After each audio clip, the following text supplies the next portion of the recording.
தமிழ் வழியில் JE exams பயிலும் மாணவர்களுக்கு வணக்கம்.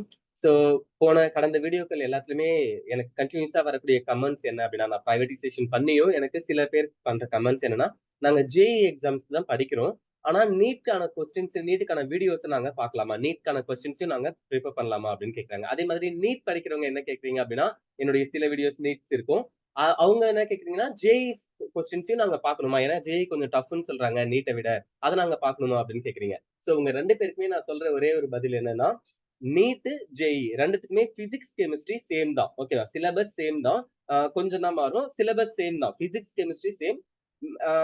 நீட்டுக்கு பார்த்தீங்கன்னா, பயாலஜி படிக்க போறீங்க. ஜேஇக்கு மேத்ஸ் படிக்க போறீங்க. சோ பிசிக்ஸ், கெமிஸ்ட்ரில எந்த காம்பன்சேஷனும் பண்ணாதீங்க.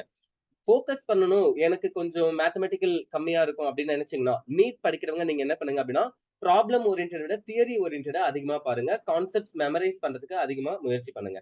அதே மாதிரி ஜேஇ எக்ஸாம்ஸ் எழுதணும்னா, இன்ஜினியரிங் தான் உங்களுடைய ஆசை அப்படின்னா, நீங்க நீட் கொஸ்டின்ஸ பார்க்கிறத விடவும், நீட் கொஸ்டின்ஸ பாருங்க. அது தப்பு இல்ல. அதே சமயம் எப்பல்லாம் உங்களுக்கு தியரிட்டிக்கலா வராம, இப்போ இந்த கொஸ்டினே பார்த்தீங்கன்னா 32 தியரிட்டிக்கல் இல்லையா?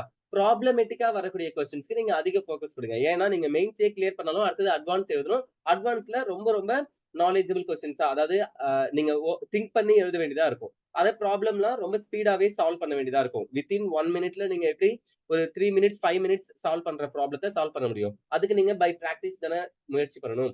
அதனால அ தொடர்ந்து பிராக்டிஸ் பண்ணணும்னா, நீங்க என்ன பண்ணுங்க, ஃபோக்கஸ் பண்ணணும் ப்ராப்ளம் ஓரியன்டட் கொஸ்டின்ஸ்ல. ஓகேவா? சோ இன்ஜினியரிங் போகணும்னு நெனச்சீங்கன்னா, ஜேஇ எழுதணும்னு நெனச்சீங்கன்னா, நீங்க கண்டிப்பா ப்ராப்ளம் ஓரியன்டட் கொஸ்டின்ஸ்க்கு அதிக இம்பார்ட்டன்ஸ் குடுங்க. நீட்ட பொறுத்தவரைக்கும் தியரி ஓரியன்டட்க்கு இம்பார்ட்டன்ஸ் குடுங்க. அதுக்காக ப்ராப்ளம் வரவே வராதுன்னு சொல்லல. ப்ராப்ளம் கம்மியா வரும். பட் தியரிட்டிக்கல் கொஸ்டின்ஸ் அதிகமா இருக்கும். ஓகேவா? ஃபைன். சோ இப்ப நான் போத் ஜேஇ, நீட் 2 பேருக்கான கமெண்ட்க்கும் தான் சேர்த்து ரிப்ளை பண்ணிட்டேன். மறுபடியும் இதே மாதிரி வீடியோஸ்ல கமெண்ட்ஸ் கேட்டுட்டு இருக்காதீங்க. நீங்க வேற ஏதாவது எந்த மாதிரி கொஸ்டின்ஸ் நடத்தணும் அல்லது ஏதாவது ஒரு டாபிக் உங்களுக்கு புரியலன்னா, அத கேளுங்க. ஓகேவா?